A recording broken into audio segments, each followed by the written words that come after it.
Le journal des sports, c'est avec vous, Florent Renaud, qui vient nous rejoindre sur ce plateau. Bonsoir. Bonsoir Aude, bonsoir à tous.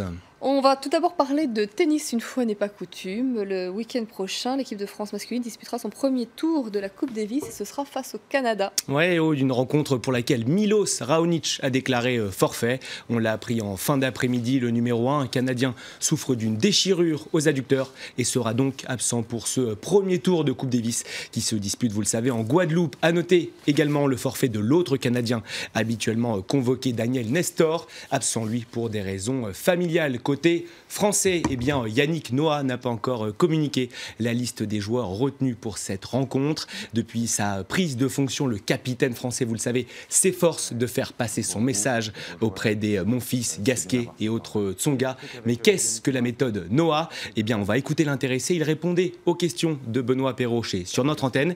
Et vous allez le voir, ses réponses ne manquent pas de saveur. C'est une démocratie, mais c'est moi qui décide tout. Non, mais c'est faites-moi confiance. Voilà, j'y étais, je l'ai vécu. C'est pas de vous expliquer que je suis le meilleur. C'est juste que j'ai vécu des expériences très très fortes avec des garçons. Moi personnellement en tant que joueur, je l'ai fait avec les filles, je l'ai fait dans d'autres sports. Bref, et tout ça, qu'est-ce que c'est? C'est pour essayer d'aller chercher du bonheur. J'aimerais pouvoir vivre ce bonheur avec eux. Donc je vais essayer de leur parler un petit peu de ce que ça fait de gagner. Parce que c'est quelque chose qu'ils ne connaissent pas. Gagner un tournoi, une rencontre de cette... Pas une rencontre, mais en tout cas une compétition de cette envergure, c'est beaucoup, beaucoup, beaucoup de joie, quoi. C'est beaucoup de bonheur. Je vais leur raconter ce que ça fait. Ça va peut-être leur donner encore plus envie, parce que je sais qu'ils en ont envie. Et j'ajoute qu'Arnaud Clément vient d'engager une procédure d'indemnisation auprès de la Fédération française de tennis. L'ancien capitaine des Bleus conteste son limogeage en septembre dernier et demande 1,5 million d'euros à sa fédération. Nous repassons au football avec cette mauvaise nouvelle pour Karim Benzema. Et ouais, les soucis s'enchaînent pour l'attaquant du Real Madrid à un peu plus de 3 mois de l'Euro. Karim Benzema s'est blessé ce week-end. Une lésion aux ischio-jambiers et à la hanche droite contractée face à l'Atlético, le rival de toujours. La première défaite d'ailleurs de Zinedine Zidane, notre Zizou national sur le banc merengue. Karim Benzema devrait être absent des terrains entre 3 et 4 semaines. Il sera donc privé à coup sûr des 2 prochains matchs amicaux de l'équipe de France.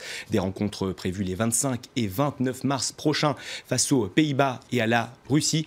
Et cette blessure, Aude, elle intervient au lendemain d'un sondage peu favorable à l'ancien Lyonnais. On y apprend que 70% des Français interrogés sont tout simplement contre son retour en équipe de France. C'est mieux. Raison du désamour, sa participation présumée, bien sûr, dans la sombre affaire de la sextape de Mathieu Valbuena. La Chine serait en train de devenir le nouvel Eldorado des footballeurs. Oui, on va le vérifier avec Ezequiel Lavezzi, l'ancien Parisien qui a quitté la capitale française la semaine dernière. Direction donc la Chine et le eBay China Fortune, un club hôte qui porte bien son nom puisque le nouvel attaquant touchera tout simplement 15 millions d'euros net par an. Pas mal pour un joueur habitué à cirer le banc du PSG depuis 2 ans. Si Zlatan Ibrahimovic va en Chine, on ne sait pas combien il va toucher. Vous le voyez ici, au milieu de ses nouveaux coéquipiers lors de la présentation de l'équipe. À ses côtés, quelques noms connus en Europe, à l'image de Gaël Kakuta, le français, ou encore Stéphane Mbia ou Gervinho. Le nouveau numéro 10 du eBay China Fortune se confie sur cette nouvelle expérience plutôt bien rémunérée. On va l'écouter. J'avais des opportunités pour rester en Europe. J'aurais pu rejoindre l'Italie avec l'Inter ou l'Angleterre avec Chelsea ou Manchester United. Mais j'ai pris la décision de venir ici en Chine. C'est une décision très importante pour ma carrière. Et je suis content d'être ici. Le projet du club m'a intéressé, c'est la raison principale de ma venue ici, plus que l'aspect financier. C'est une expérience de vie unique qui va me servir pour le reste de ma vie.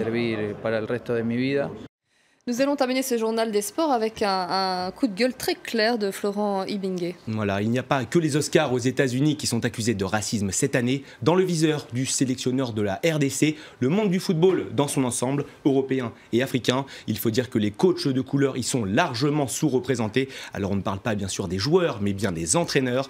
Un manque de diversité qui fait bondir évidemment Florent Ibingue. Je vous propose de l'écouter. Il n'y a pas d'entraîneur noir en Europe, ça il faut poser la question aux dirigeants européens. Il n'y a pas d'entraîneur noir en Afrique, ce sont les dirigeants africains. Ce n'est pas une question d'entraîneur blanc ou noir. Les dirigeants ici en Afrique vous mettent carrément comme premier critère de choix d'un entraîneur, c'est être expatrié. C'est carrément du racisme, on l'affiche carrément. Je vous remercie Florent pour ce journal des sports. Merci à vous. À demain.